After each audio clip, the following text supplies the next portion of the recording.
we're seeing that Capex is starting to scale back up to almost pre-crisis levels. Do you think we're at those pre-crisis levels of Capex from a Sasol perspective? And what is driving that recovery in Capex? We are spending a lot of money on capital. Luckily, we have that money. We have a strong balance sheet and we have a strong cash flow to support it. And we have a wonderful set of opportunities that we can go after with good returns. So in this financial year, we'd expect, including the acquisition that we made, to expend something like 26 billion rand, and that's pretty much where we were pre-crisis. So we're certainly on our way. In fact, during the crisis, we did not cut back on any significant capital expenditure. So, but we certainly are recovering, and it's because we have this great opportunity. And in Canada, the Capex pipeline also gets increased because you're now looking at not only using that gas and selling that into the market, but you're looking at a feasibility study to convert that gas and monetize it into a liquid fuel of some sort. Indeed, and this is very much in line with our strategies to grow the upstream, which we've done by acquiring the gas assets in Canada. But the plan, we don't want to grow the upstream for the sake of doing so. We want to do it to enable GTL projects, and this fits the model perfectly. We've used the GTL calling card, if you like, to secure that deal. We believe it was pretty important in being successful in the bid that we made for those assets.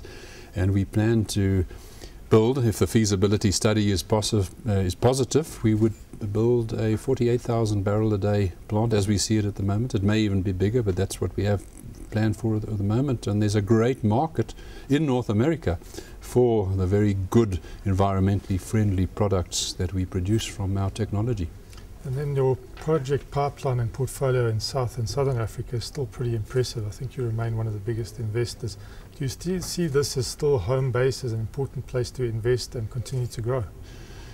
Actions speak louder than words, and we're spending for the next 2 years 2/3 of a very substantial capital budget in South Africa.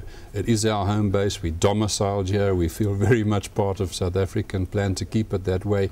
And I think we feel positive about the role that we can play, not about growing Sasol in South Africa and in Southern Africa, but about, because we're investing so much, probably the largest industrial investor. Investment will create jobs. You can't have jobs without investment, and I think this is the right way to go about it. Corporates like ourselves need to invest, and that will create the jobs, and that'll make us all sleep a lot easier at night, knowing that unemployment will come down. But you're re-entering, as everyone is, the capital project economy at a time when I'm sure there's a lot of pressure on the engineers, as well as the skills, as well as the actual producers of the capital equipment. How are you going about approaching this to sort of mitigate the overheating of that capital project pipeline? Well, first of all, we prioritize very carefully. We make sure we don't do all the projects that we could do. We prioritize in terms of strategic fit. Where are we on the cost curve? Does this take our strategic agenda forward? And then we prioritize, and many of them fall off. So we don't want to overheat our own capacity to deal with projects either. So we want to do the ones that really give us the return at minimum risk. But in addition to that, we have for many years now, since the last crisis on skills, been developing people at an accelerated rate, from engineers and to technicians to operators, to make sure we've got the people to put into these projects and run those businesses successfully once the projects are complete. But besides your greenfields and brownfields impressive project pipeline, you also signal today very clearly that you remain acquisitive. Yes, we do indeed. As we signaled 6 months ago, we would like to make a gas acquisition to speed up this process of doing GTL projects. We've done the one, but we planned to do more, provided, of course, we can find the right deals at the right price. And to turn back home and a bit parochial, we've got new fuel specification standards being announced tomorrow. Is Sasol in a position to meet those without lopping a bit of the volumes off what you can produce? We believe we can meet. We don't know what those fuel specifications are. We need to see what they are. Obviously, we've done a few scenarios on what they might be.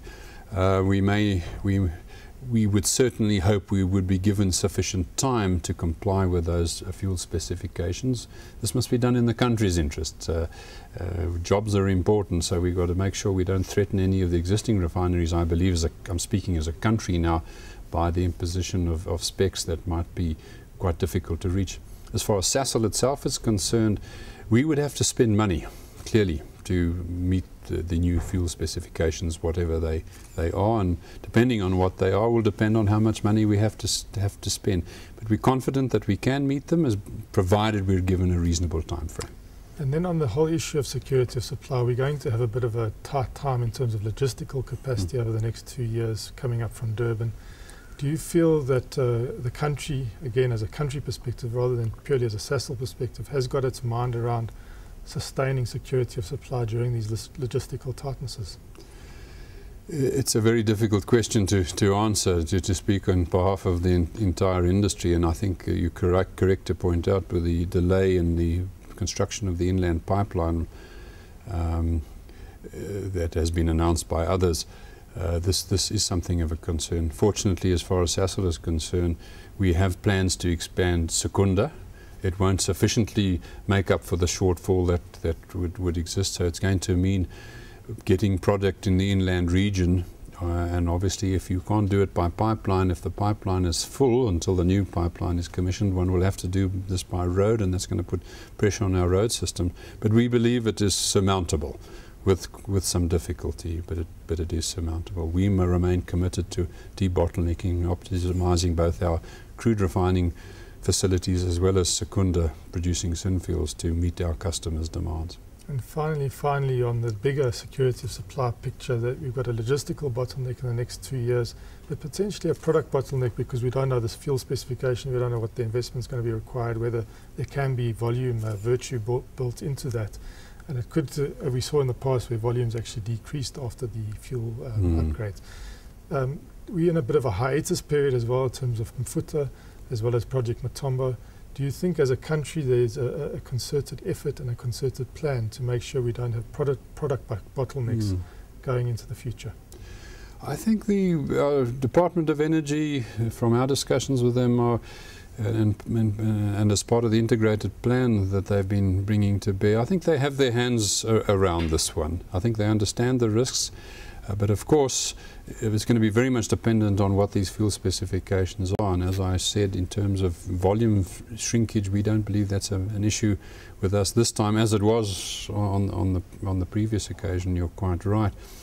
So I think we'll manage, but we'll have a better conversation once we know exactly what is required tomorrow. So, this industry rises to challenges. If there's a challenge to supply the market at new specifications, I'm pretty sure the market will prevail and the market will be supplied. But you did allude that some country choices need to be made and need to be made fairly soon around what the refinery options are. Yes, and I'm sure that all our colleagues in the industry together, the Department of Energy, are exercising their minds on exactly how to do this. Thanks so much. Thank you.